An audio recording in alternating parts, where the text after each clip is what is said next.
아멘. 할렐루야. 하나님을 의뢰함이 복입니다. 우리가 원래 말씀 부흥을 위해서 주제별 암송 69절을 하고 있습니다. 말씀 암송 잘 하고 계신가요? 웃는 표정이 잘하고 있습니다라는 걸로 저희한테 보여지는데, 수레바퀴 생각나시죠? 새로운 삶 12구절, 그 중심의 축이 예수 그리스도입니다. 중심 되신 그리스도. 고린도후서 5장 17절, 그런즉 누구든지 그리스도 안에 있으면 새로운 피조물이라, 이전 것은 지나갔으니 보라 새 것이 되었도다. 이게 첫 번째 우리 구절이고, 두 번째 구절은 중심 되신 그리스도, 내가 그리스도와 함께 십자가에 못 박혔나니 그런즉 이제는 내가 사는 것이 아니요 오직 내 안에 그리스도께서 사시는 것이라. 내가 육체 가운데 사는 것은 나를 사랑하사 나를 위하여 자기 몸을 버리신 하나님의 아들을 믿는 믿음 안에서 사는 것이라. 갈라디아 2장 20절, 그죠?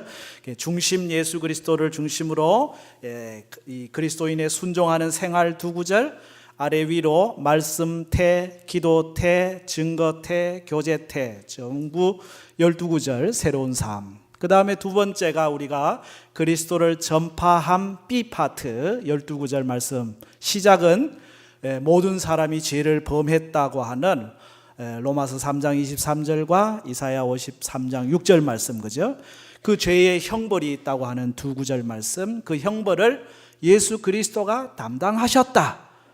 선행으로 구원받는 것이 아니다. 두 구절, 우리가 예수 그리스도를 영접함으로 구원을 받는 것이고, 영접하는 자에게는 구원의 확신이 있다고 하는, 그래서 24구절 말씀 지난달까지 우리 암송해왔던 말씀입니다. 이제 계속해서 또 C 파트를 하려고 하는데, 최근에 저는 그 핸드폰에 그 앱이라고 하죠, 어플이라고 하기도 하고, 거기에 성경 암송 앱이 있더라고요.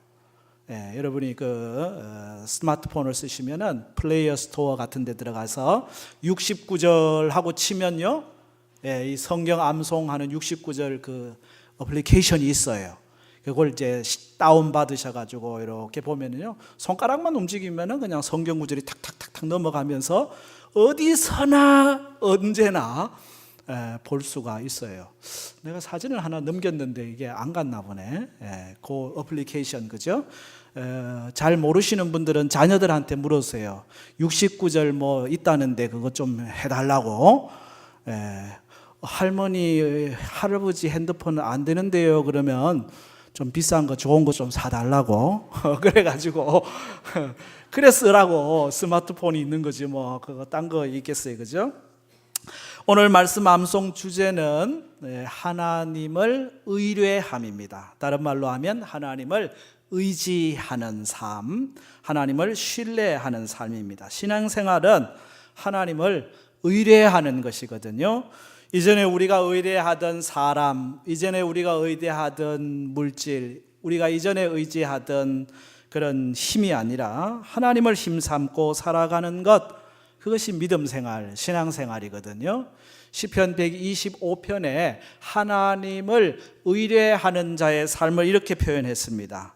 여호와를 의지하는 자는 시온 산이 흔들리지 아니하고 영원히 있음 같도다. 산들이 예루살렘을 두름같이 여호와께서 그의 백성을 지금부터 영원까지 두루시리로다. 아멘. 그렇습니다. 하나님을 의지하는 자의 삶이란 마치 저 산이 흔들리지 아니하고 요동하지 아니하고 든든히 영원히 서 있는 것 같은 든든함, 그게 하나님을 의지하는 삶이고, 마치 산이 예루살렘을 이렇게 두르고 있는 것 같이 하나님이 우리를 둘러 지키시는 은혜를 누리는 삶, 그게 하나님을 의지하는, 하나님을 의뢰하는 삶이라고 하는 표현이죠. 여러분, 다니엘을 아시잖아요. 이스라엘이 바벨론 포로로 가서 이방 나라에서 70년 있는 동안에 그 이방 나라 한복판에서 하나님의 하나님 되심을 증거하며 살았던 사람, 다니엘이잖아요. 그가 기도 생활 열심히 하는 그걸 꼬투리 삼아가지고 사자굴에 던져지기도 하죠. 그런데 그 사자굴 가운데서도 무사하게 상함이 없이 다 건지심을 받게 됩니다. 그 당시 다리오 왕이 다니엘을 참 신뢰했는데 다른 신하들의 시기 질투에 따라 가지고 사자굴에 넣었다가 아이고 어떡하나 그래 다음날 아침에 가봤더니 사자굴에 다니엘이 살았어요, 죽었어요? 살았거든. 그래가지고 막 기뻐가지고 다니엘 6장 23절에 보면 다리오 왕이 심히 기뻐서 명하여 다니엘을 굴에서 올리라 하매 그들이 다니엘을 굴에서 올린즉 그 몸이 조금도 상하지 아니하였으니 이유가 뭐예요? 그가 자기 하나님을 의뢰함이었더라. 아멘. 하나님을 의뢰하는 자를 하나님이 지키십니다. 하나님을 의뢰하는 자를 하나님이 보호하십니다. 하나님을 의뢰하는 자를 통해 하나님이 영광 받으십니다. 하나님이 의뢰하는 삶이 믿음의 삶입니다. 하나님을 의뢰하는 자는 환난 많은 세상 가운데서도 넉넉히 이기게 될 줄로 믿습니다. 나훔서 1장 7절에 여호와는 선하시며 환난 날의 산성이시라 그는 자기에게 의뢰하는 자를 알까요 모를까요? 아시느니라. 하나님은 자기를 의뢰하는 자를 단번에 아시러요. 얘가 하나님을 의뢰하는지 안 하는지, 하나님을 의뢰하지 않는 자를 아시죠. 하나님을 의뢰하는 것처럼 보이는데 겉으로는 하나님을 의뢰하지, 그러나 속을 들여다보면 하나님 의뢰하는 것하고는 전혀 다르게 살아가는 거 알까요 모를까요? 아신다니까요. 하나님을 진짜 의뢰하는 사람인지 아니면 하나님을 의뢰하는 신용만 하는 것인지 안다니까요. 하나님 의뢰하는 자를 다 아셔요. 하나님은 의뢰하는 자 가운데 환난 중에 만날 큰 도움이 되십니다. 산성이 되십니다. 오늘 여러분이 의뢰하는 것은 무엇인가요? 세상의 것들 다 지나가는 것이고 아무것도 아니다 라고 하면서도 늘 그것을 의지하고 그것을 따라가는 것이 오늘 우리의 모습은 아닌가요? 물질이 나쁜 것 아닙니다. 돈 중요합니다. 그러나 그건 수단이지 그것이 우리의 의지의 대상은 아니에요. 우리의 목적이 될 수는 없습니다. 사람 좋지요. 그러나 사람은 의지의 대상이 아니고 뭐의 대상이다? 사랑의 대상. 우리가 의지할 대상이 아니에요. 괜히 사람 의지했다가 아이고 상처받았네. 의지하지 말라니까요. 왜 상처받으십니까? 의지하지 말고 뭐 하라고요? 사랑하라고. 사람은 의지의 대상이 아니고 사랑의 대상일 뿐이에요. 어느 목사님이 크게 아플 때 꿈속에서 새로운 이름을 받았다고 짧은 글을 썼어요. 그 제목이 나무입니다. 대게 앓고 일어난 날 새 이름 하나 받았네. 나는 주님 없으면 아무것도 아닙니다. 절절 기며 새 이름 받았네. 나는 아무것도 아닙니다. 나는 없을 무입니다. 그래서 나무입니다. 꿈결에 새 이름 받고 너무 좋아 자면서 웃었네. 이 목사님이 받은 이름이 뭐예요? 나무라는 이름을 받았대요. 우리는 누구예요? 나는 아무것도 아니에요. 나무예요. 옆에 있는 분들한테 인사하세요. 나무입니다.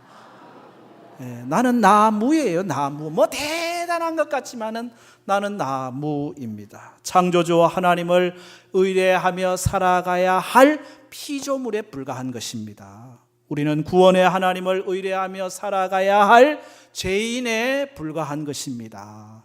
영원하신 하나님을 의지하며 살아가야 할 아침 안개와 같이 정말 보잘것없는 짧은 인생이 우리라고 하는 사실입니다. 고로 우리는 언제나 하나님을 의뢰해야 하는데 우리가 의뢰하는 하나님은 어떤 분이시냐? 우리가 의뢰하는 하나님은 성령 안에서 능력이 되시는 하나님이셔요. 하나님 크신 하나님이거든요. 위대하신 하나님이거든요. 온 우주를 다스리는 하나님이거든요. 그럼 멀리 계시는 하나님이냐? 아니요. 그 크시고 위대하시고 대단하신 하나님이 보잘것없는 오늘 우리 가운데 오셔서 우리를 도우시고 우리를 살피시고 우리와 함께 하신다는 사실이에요. 무엇으로 가능하냐? 하나님의 영, 성령을 통하여 우리 안에 함께 하시고 우리를 도와주십니다. 하나님을 의뢰하는 삶이란 성령 안에서의 삶이에요.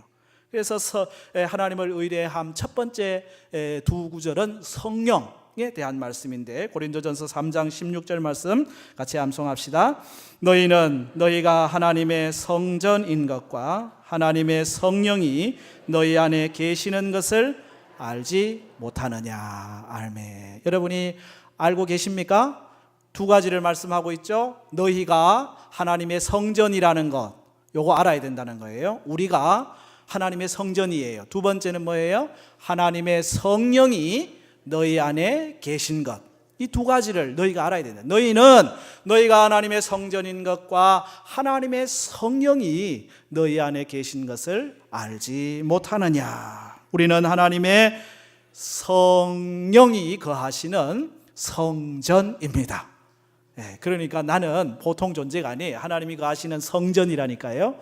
하나님 만왕의 왕이 거하시는 궁궐이라니까요. 이 땅을 통치하시고 다스리시는 대통령, 청와대, 백악관, 이게 오늘 우리의 모습이라니까요. 이걸 비행기로 얘기하면 대통령이 타는 비행기를 에어포스 원이라고 표현해요. 에어포스, 날아다니는 첫 번째 비행기 에어포스 원. 옛날 영화 중에 에어포스 원이라는 영화가 있었는데, 이 영화 내용은 뭐냐면 대통령이 타는 전용기에 아이 테러범이 어떻게 들어와 가지고 납치를 하고 말이에요. 그런 상황 속에서 대통령이 하여튼 막 이 액션 씬을 하고 거기에서 결국은 구출되는 장면이에요. 그래서 이 에어포스 원에서 구출돼 가지고 다른 구조 비행기를 대통령이 딱 타게 됩니다. 그러면서 대통령을 태운 비행기가 쫙 날아가면서 이제 무전을 하는 거죠. 여기는 로미오 탱고 줄루, 호출 신호를 바꾼다. 이제부터는 로미오 탱고 줄루가 에어포스 원이다. 그렇게 딱 호출 신호를 바꿔요. 이제 그 비행기가 에어포스 원이 돼요. 왜 그렇습니까? 대통령이 탔으니까. 비록 보잘것없는 진짜 화려한 에어포스 원에 비해서는 정말 보잘것없지만은, 그러나 거기에 대통령이 타면 그 비행기는 그 순간부터 이름이 바뀌어요. 에어포스 원. 우리로 비록 보잘것없지만 우리 안에 하나님의 성령이 거하시고 하나님이 거하시는 성전, 고로 우리는 다 에어포스 원입니다. 하나님을 모시고 살아가는 존재라고 하는 것입니다. 그러므로 자긍심을 가져야 됩니다. 자존감을 가져야 하는 거예요. 왜요? 성령 하나님이 우리 안에 거하시기 때문에. 그 다음 두 번째 구절이 고린도전서 2장 12절 말씀 같이 암송합니다. 우리가 세상의 영을 받지 아니하고 오직 하나님으로부터 온 영을 받았으니 이는 우리로 하여금 하나님께서 우리에게 은혜로 주신 것들을 알게 하려 하심이라. 아멘. 저와 여러분은 세상의 영을 받지 않았습니다. 하나님께로부터 온 영을 받았습니다. 하나님께서 우리에게 많은 은혜로 주신 것들을 갖고 살아가게 하셨습니다. 이 은혜로 주신 것들을 어떻게 알게 되느냐라고 할 때, 세상의 영이 아닌 하나님의 영을 통하여 우리는 하나님께서 우리에게 은혜로 주신 것들을 알게 되고 또 하나님의 기뻐하시는 뜻을 따라 살게 되는 것이죠. 하나님을 의뢰하는 삶이란 늘 내 안에 계시는 그 성령님, 그 성령님으로 늘 나와 동행하시는 그 성령님으로 내 의지를 삼고 그 성령님이 내게 은혜로 주시는 것들을 깨달아 알면서 살아가는 삶이라고 하는 것입니다. 성령으로 우리 안에 거하시는 하나님은 우리의 능력이 되십니다. 우리의 도움이 되십니다. 우리의 힘이 되십니다. 하나님을 의뢰하는 삶이란 세상의 것으로 힘을 삼는 것이 아니고 하나님으로 힘을 삼는 삶이에요. 왜? 하나님은 우리의 능력이 되시니까. 우리의 의뢰하는 하나님 능력에 대한 말씀 두 구절이 있죠. 27번째 이사야 41장 10절 말씀 암송합니다. 두려워하지 말라, 내가 너와 함께 함이라. 놀라지 말라, 나는 내 하나님이 됨이라. 내가 너를 굳세게 하리라. 참으로 너를 도와주리라. 참으로 나의 의로운 오른손으로 너를 붙들리라. 아멘. 우리의 삶의 자리에 놀랄 일, 두려워할 일 참 많습니다. 다양한 질병들, 사건, 사고들, 오늘 우리가 23차 사랑의 주의를 하고 있습니다마는 사랑하는 청년이 역경 가운데 있거든요. 그런데 그 청년은 두려워하지 않습니다. 그 청년은 놀라지 않습니다. 이유가 뭘까요? 능력의 하나님을 의뢰하고 있기 때문에 그렇습니다. 하나님은 나와 함께 하시는 분이십니다. 하나님은 나의 하나님이 되십니다. 하나님이 우리를 도와주십니다. 하나님이 우리를 굳세게 하십니다. 하나님이 의로운 오른손으로 너를 붙들어 주리라 말씀하고 계신다는 거예요. 마치 어린아이에게 엄마가 손잡아주면 든든한 것처럼 하나님이 우리를 손잡고 가시니 우리는 든든합니다. 하나님을 의뢰하는 삶이란 의로운 오른손으로 붙잡으시는 하나님 손잡고 한 걸음 한 걸음 주님과 보조 맞춰 걸어가는 삶이거든요.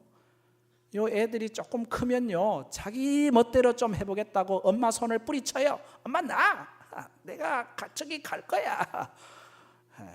엄마는 위험한 거 아는데 아니야, 손잡고 가야 돼. 손잡고 가는 게 안전한 건데 늘 주님 손잡고 의로운 오른손으로 붙들어 주시는 그 하나님 손잡고 믿음으로 나아가십시오. 하나님은 우리의 능력이 되시거든요. 모든 것을 그 능력이신 하나님 안에서 할 수 있거든요. 빌립보서 4장 13절 말씀도 여러분 암송하고 계시죠? 같이 암송합시다. 내게 능력 주시는 자 안에서 내가 모든 것을 할 수 있느니라. 아멘. 내게 능력 주시는 자가 누구십니까? 하나님이시죠. 하나님은 우리에게 능력을 주시는 하나님. 그 하나님 안에서 우리는 모든 것을 할 수가 있습니다. 사도 바울이 많은 복음 전하다가 고난을 당하기도 하고 어려움과 역경을 겪어요. 그런 가운데서도 그는 자족하는 삶을 살거든요. 자족하는 일체의 비결을 배웠거든요. 그 이유가 어디에 있습니까? 내게 능력 주시는 하나님이 계시기 때문에, 그 능력 주시는 하나님 안에서 나는 모든 것을 할 수 있기 때문에 나는 오늘도 할렐루야 만족하고 자족하는 삶을 살아가게 된다는 것입니다. 여러분, 여기서 주의해야 될 것은 내가 모든 것을 할 수 있다, 이것만 이야기하면요, 이건 교만한 거예요. 또 내게 능력 주시는 자 안에서 해가지고 하나님은 내게 능력 주신다, 내 삶을 다 책임져 주신다 하고 가만히 있기만 해도 이건 태만의 죄를 범하는 거거든요. 이게 합쳐져야 돼요. 내게 능력 주시는 자 안에서 내가 모든 것을 할 수 있다, 이게 믿음의 삶입니다. 내게 주시는 시간, 물질, 삶 사용해가지고 최선을 다해요. 그러나 내 힘으로가 아니고 내게 능력 주시는 하나님의 힘으로 이 일을 감당하는 거예요. 하나님을 의뢰하는 삶이요, 믿음의 삶인 것입니다. 믿음의 삶, 능력의 삶은 담대하게 모든 것을 하게 하는 것이요. 우리가 의뢰하는 하나님은 어떤 분이신가? 하나님은 성실함 속에 평안을 주시는 하나님이셔요. 우리가 하나님을 의뢰할 수 있는 이유 중에 하나가 여기에 있습니다. 성실하심입니다.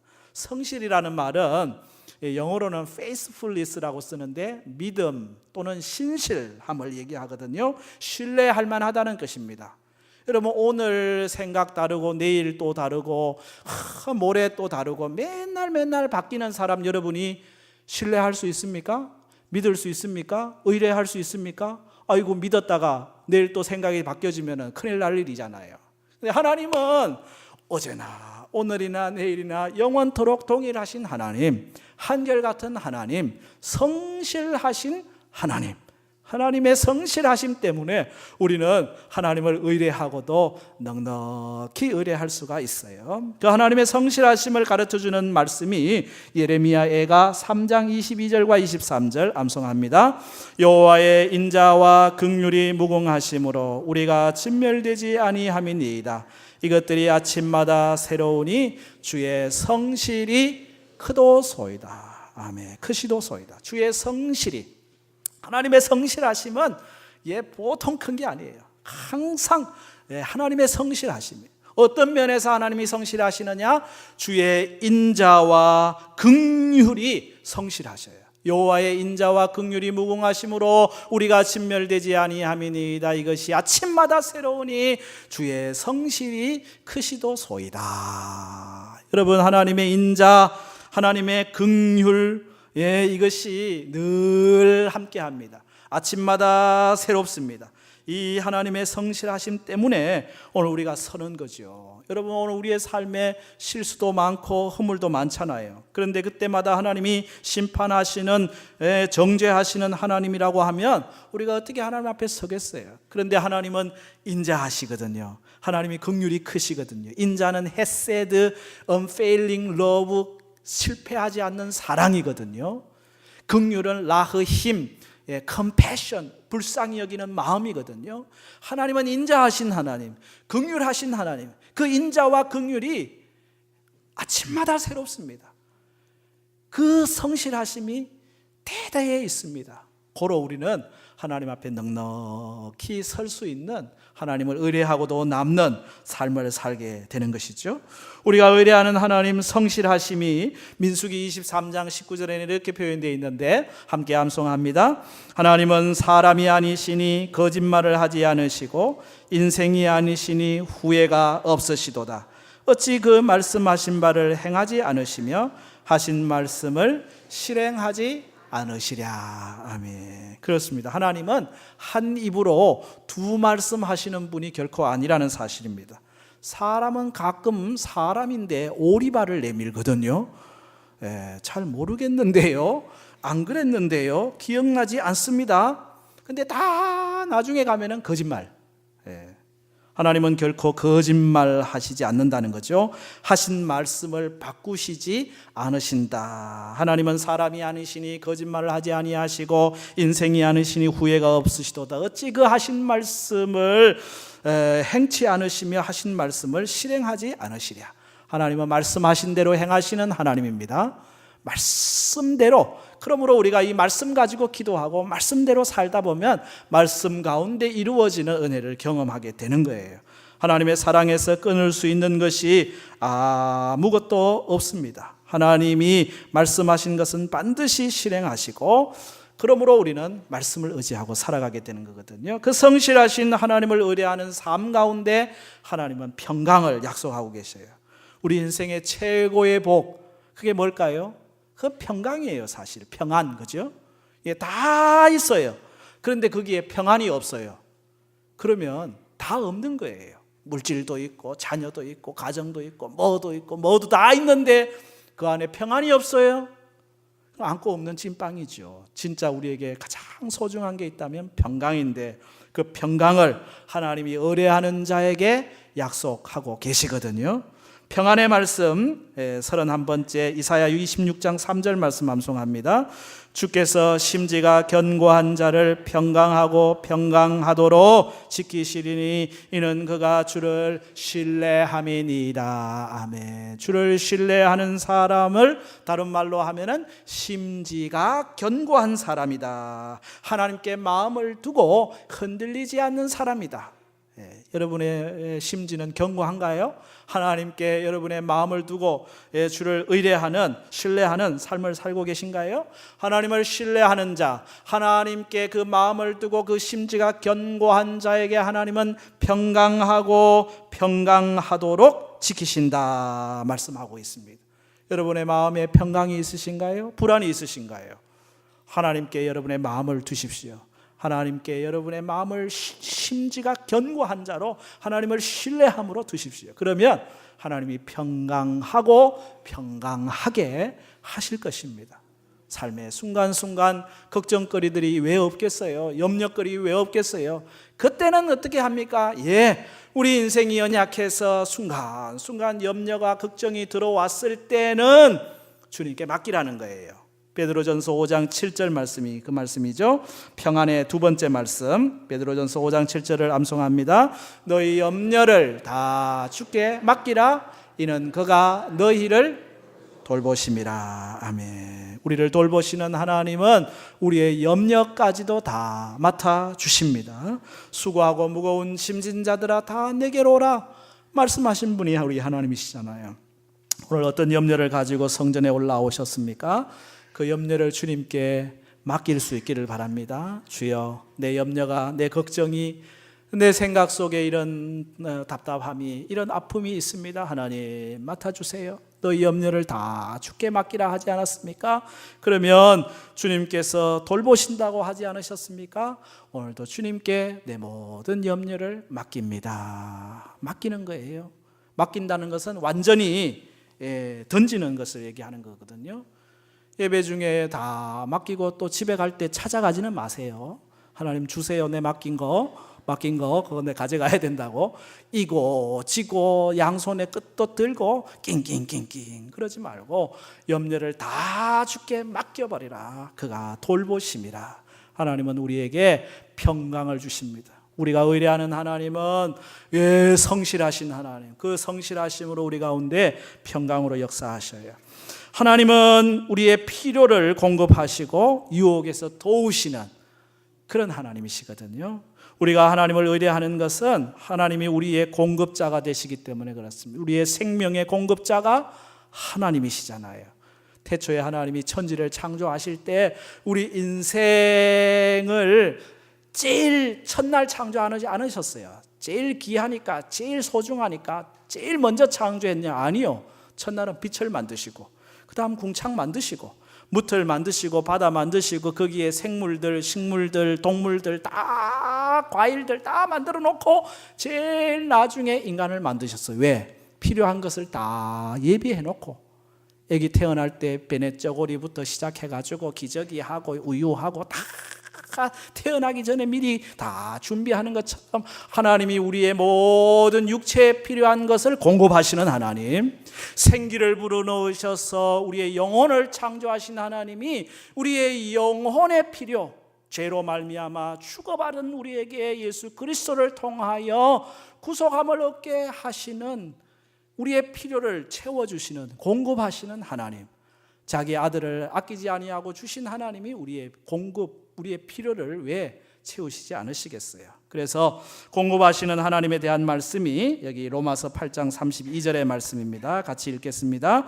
자기 아들을 아끼지 아니하시고 우리 모든 사람을 위하여 내주신 이가 어찌 그 아들과 함께 모든 것을 우리에게 주시지 아니하겠느냐. 아멘.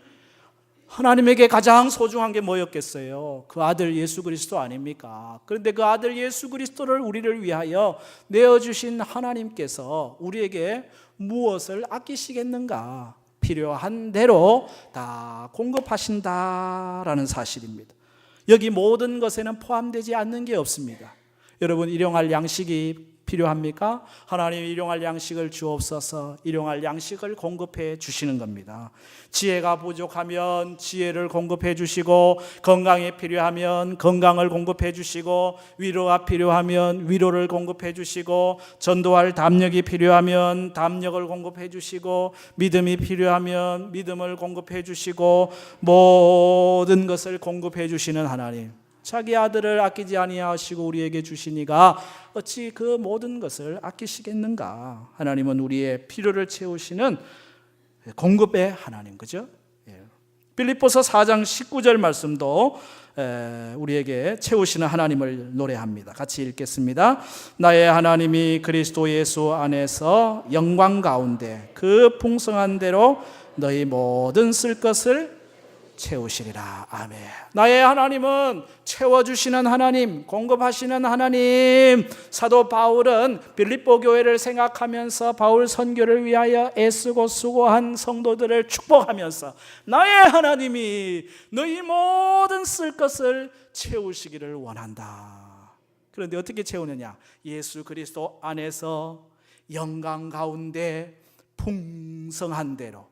여러분, 하나님께서 우리에게 채우시는 은혜의 통로가 예수 그리스도시거든요. 예수 그리스도를 통해서 하나님은 우리를 채우시는데 어떻게 채우시느냐? 영광 가운데서, 다시 말하면 좋은 것으로, 하나님께 영광이 되는 것으로 채우시는데 어떻게 채우시느냐?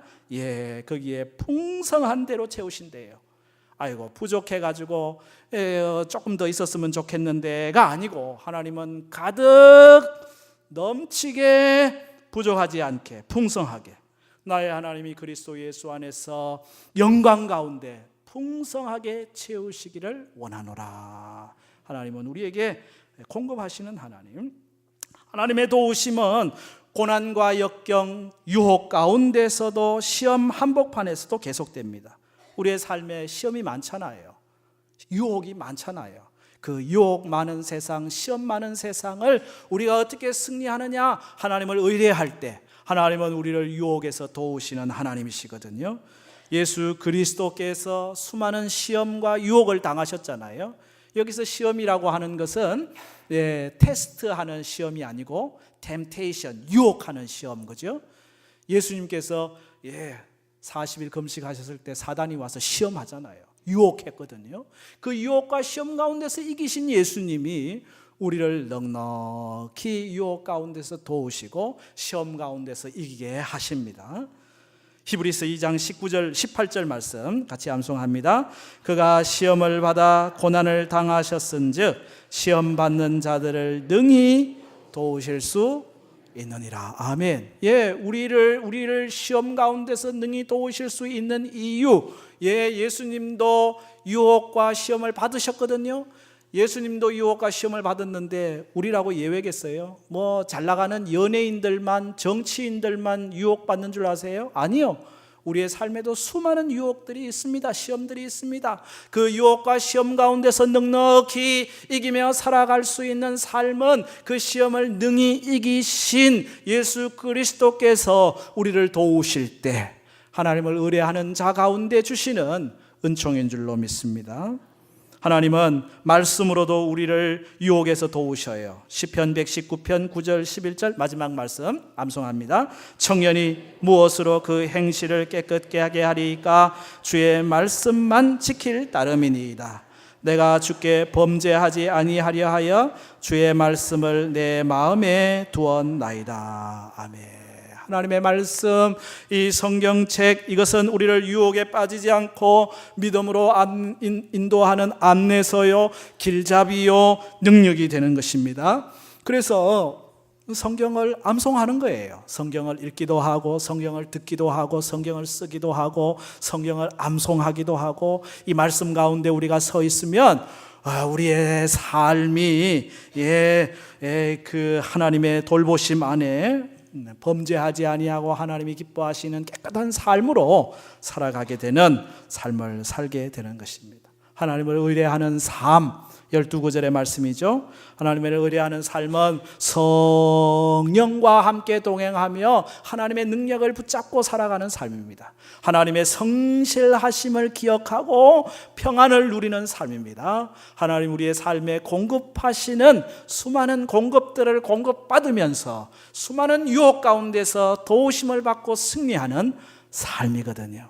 하나님을 의지하는, 하나님을 의뢰하는 그런 이 말씀의 삶이 우리 안에 있기를 축복합니다. 그게 요셉의 삶이고, 그게 다니엘의 삶이고, 그게 믿음의 선조들의 삶이라고 하는 것이거든요. 안산제일교회를 은퇴하신 고훈 목사님의 글 중에 이런 글이 있어요. 할버지는 1년 6개월 된 외손녀가 나를 부르는 호칭이다. 할버지라고 할 때마다 손녀가 어찌나 사랑스럽고 아름다운지 손녀를 위해 내 방문을 항상 열어놓는다. 손녀가 아프다며 할아버지 할 때는 껴안고 기도해서 고쳐준다. 힘에 붙이는 물건을 들고 할아버지 할 때는 껴안고 안아주고 도와준다.